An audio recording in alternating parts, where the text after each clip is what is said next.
ครับวันนี้เราจะมาดูเรื่องเครื่องหมายต่างๆนะครับหรือไม้นะครับ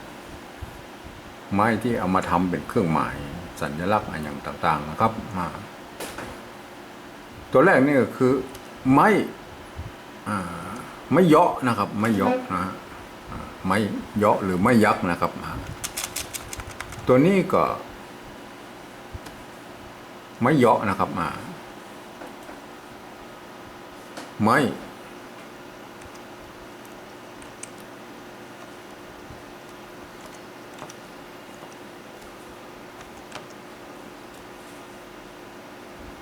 ไม่เยาะนะครับเยาะเอายอดีกว่านะเขียนนะไม้เยาะนะครับไม้เยาะอ่านว่าไม้เยาะนะครับไม้เยาะก็เหมือนกับไม้เอกแหละครับไม้เอกนะครับก็คือไม้เอกนะครับก็ในภาษาละนานะครับแต่มันก็เทียบเท่าในภาษาไทยไม้เอกนะฮะไม้เยาะนะครับต่อไปก็ไม้ขอจ้างไม้ขอจ้างนะครับไม้ขอจ้างนี่ก็เทียบเท่าในภาษาไทยก็ไม้โทนะครับไม้โทนะครับไม้โทต่อไปก็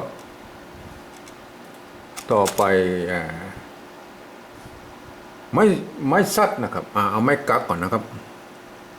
ไม้กักหรือไม้ซัดนะครับไม้กักนะครับไม้กักหรือไม้ซัดนะครับไม้กักก็ทำหน้าที่ถ้าสมมติว่าเป็นไม้ซัดนะครับ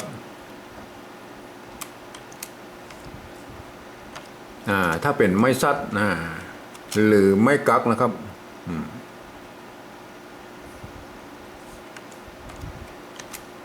ถ้าท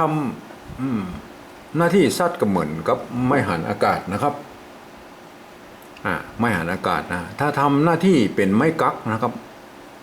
มันก็แทนตัวกอไก่ได้นะครับอย่างนะครับแล้วเราจะไปก้อยๆดูรายละเอียดนะครับถ้าสมมุติว่าบางครั้งนะครับ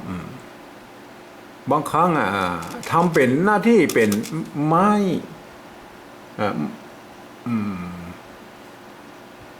ไม้ไอ้ทันตะค่านะครับไม้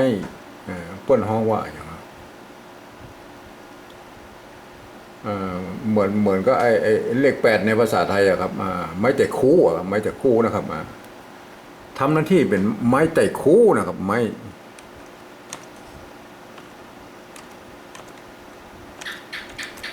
ทำหน้าที่เป็นไม้แต่คู่คล้ายๆไม้แต่คู่ในภาษาไทยนะครับก็คือบางครั้งกดเสียงให้ต่ำลงบางครั้งก็ถ้าเป็นเสียงโทรไปเสียงตีก็อัพเสียงไปเสียงเหมือนภาษาไทยนะครับเหมือนยกเสียงขึ้นจากเสียงโทรตายเนี่ยไปขึ้นไปเป็นเสียงตีแถมอย่างเงี้ยนะครับแล้วก็ประการสุดท้ายนะครับประการสุดท้ายคือของไอ้ไม้อย่างนี้นะไม้สัตว์เนี่ยนะครับก็ทำให้เสียงสั้นลงนะครับทำให้เสียงสั้นลง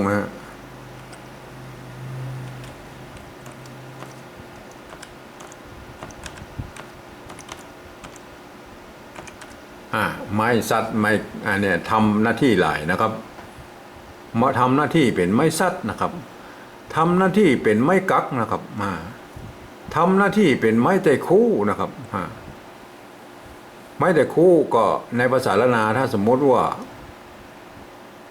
ตัวที่มันเป็นเสียงเอกครับอักษรสูงเนี่ยมันก็จะกดเสียงไปเป็นเสียงจัตวาอย่างนี้นะครับถ้าเป็นเสียงโทเสียงตายเนี่ยเราใส่ไม้ซัดเข้าไปอย่างนี้มันก็กลายเป็นเสียงตีอย่างนี้นะครับในภาษาฝรั่งบางคำมันจะมีนะครับถ้าเมื่อเสียงสั้นลงนะครับบางครั้งก็ จะทำให้กดเสียงสั้นลงแถมอย่างนี้นะครับอย่างเช่นเด็กอ่านใส่นี่ไม้นี่เด็กเนี่ยมันใส่ไม้ซัดเข้าไปเด็กแล้วแถมมาปอแถมมาปอยังเด็กสั้นลงแถมอย่างนี้นะครับต่อไปนะครับต่อไปไม้ซัดนี่มีหน้าที่หลายอย่างนะครับต่อไปก็คือไม้กะนะครับไม้กะนี่ก็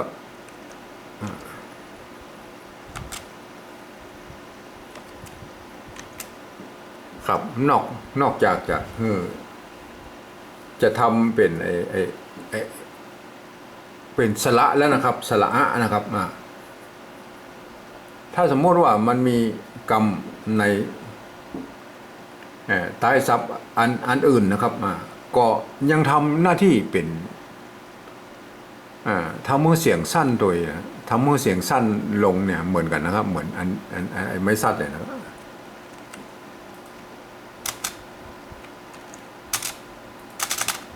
อย่างเช่นครับยกตัวอย่างก็ได้ครับดอกเนี่ยดอกนะครับมายกตัวนี้นะใส่ตัวกะไปกับดอกนะครับดอกนะครับใส่ไม่ซัดไปนะครับไม่ซัดนี่นะครับบอกใส่ไม่ซัดไปดอกเหมือนกันนะเอาไม่ซัดมาแทนไม่กักเนี่ยนะตัวกอไก่ดอกนะครับทีนี้เอาใส่ไม้กะลงไปแล้วครับไม้กะลงไปอ่านว่าดอกเห็นไหมดอกทองมันก็อย่างนั้นดอกมันดอกนะดอกยาวมันก็ตัดอันไม้กะออกนะครับดอกยาวนะถ้าดอกยาวๆนะดอกนะครับดอกอย่างนี้นะครับมันมีมนต์เสน่ห์นะครับในภาษาละนานะครับมันมีหลายอย่างนะครับที่นี่เรามาดูแถมไม้นะครับก็คือตัวละห้ามนะครับนี่คือเป็นเครื่องหมายแล้วนะครับตัวละห้ามนะครับตัวละห้ามนี่ก็ทำหน้าที่เป็นคล้ายๆตัวกัลลันนะครับตัวกัลลันหรือไม้ทันตะขาดนะครับตัวละห้ามนะครับละห้ามนะครับชื่อพ่นว่าละห้ามนะครับละห้าม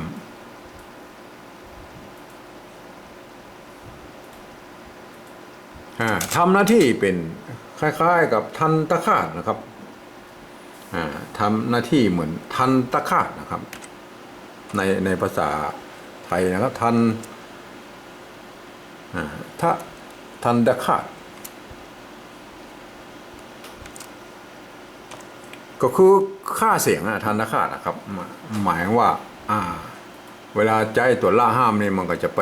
กดเสียงไว้เบอร์มีเสียงนะครับเบอร์มีเสียงนะครับ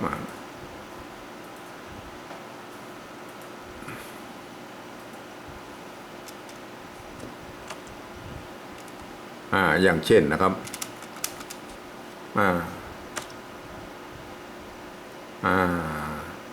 สิงนะครับสิงนี่นะฮะสิงนะครับอย่างอี้สิงหะนะครับสิงหะถ้าเอาใส่ละห้ามอ่านว่าสิงนะครับอย่างนี้นะครับไปห้ามตัวหะทั้งลุ่มนะครับก็ตัวง่าเป็นตัวสะกดยุงลุ่มนี่ก็อ่านแค่สิงนะครับ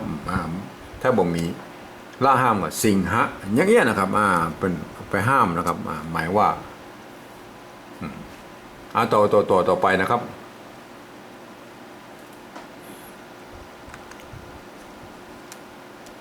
ตัวต่อไปก็คือไม้กังไม้กังนะครับไม้กัง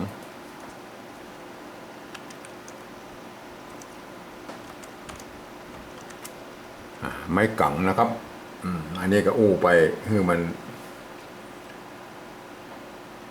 อันใช้ในภาษาบาลีนะครับใช้ไม้กังนะครับ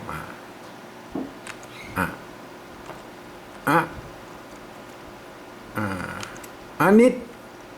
ใส่ไม้กังไว้ฮะอานิจจังอย่างนี้นะครับต่อไปก็เป็น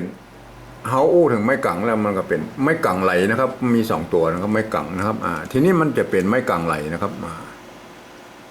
ไม้กังไหลก็คืออย่างเช่นนะครับ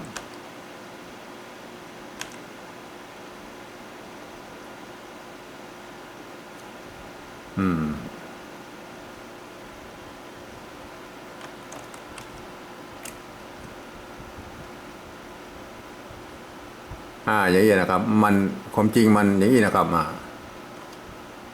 สังเห็นไหมครับสังทีนี้ป่นใส่ไม่กังอย่างนี้นะครับตัวงะนั้นออกไปแล้วนะครับปยานกำลังมันจะเป็นไม้กังไหลอย่างนี้นะครับเห็นไหมครับอย่างนี้นะฮะมันจะไหลมานะครับ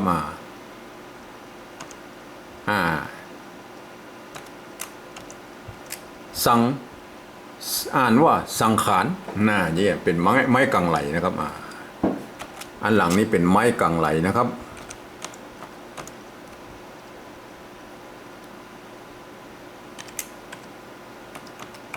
ไม้กังไหลนะครับต่อไปนะครับต่อไปก็เป็นไม้กง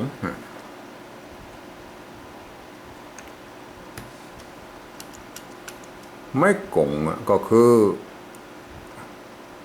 มันล้นลูกมาไม้กงนั่นแหละครับไม้กงนะครับล้นลูก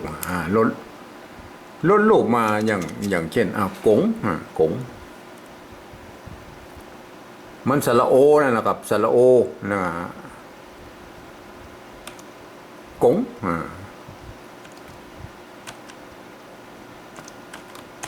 กงเห็นไหมครับกงไม้กงนะครับ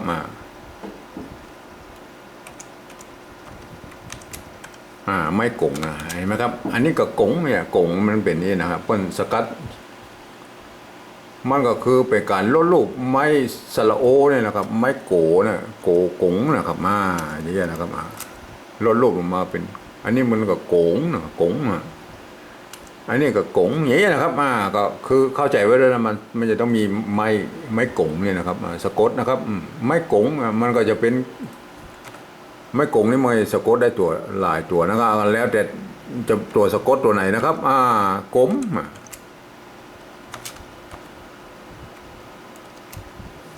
กลมันแล้วแต่ตัวสะกดนะครับกดเห็นไหมกบเห็นไหมต้องตัวนี้สะกดหมดนะครับกงกลมกลกบอย่างนี้นะฮะก็โปรดเข้าใจไว้เลยนะครับแถมตัวสุดท้ายนะครับตัว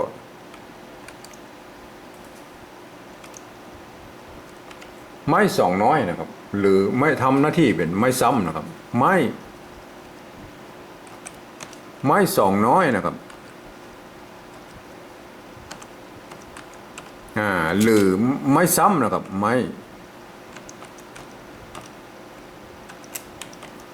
ทำหน้าที่เวลาตัวมันทำหน้าที่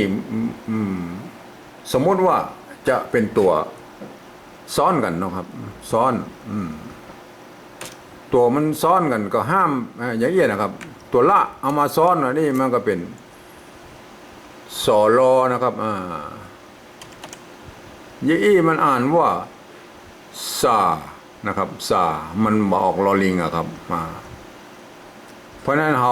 ถ้าสมมติว่าเอาไม้สองน้อยมาใส่แสดงว่าถึงว่าสองตัวเนี่ยตัวซะกับตัวละเนี่ยมันแยกกันนะครับอ่านว่าสลาอ่านว่าสลาอย่างเงี้ยนะครับแต่ถ้าสมมติว่ามีท้ายของคำที่บ่มีคำซ้อนอย่างนี้นะครับอย่างนี้นะครับอย่างนี้อ่านว่า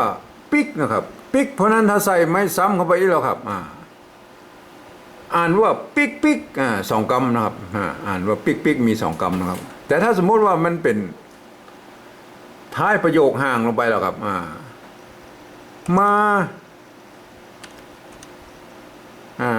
มามาเตอะมาเตอะมาเตอะนะครับ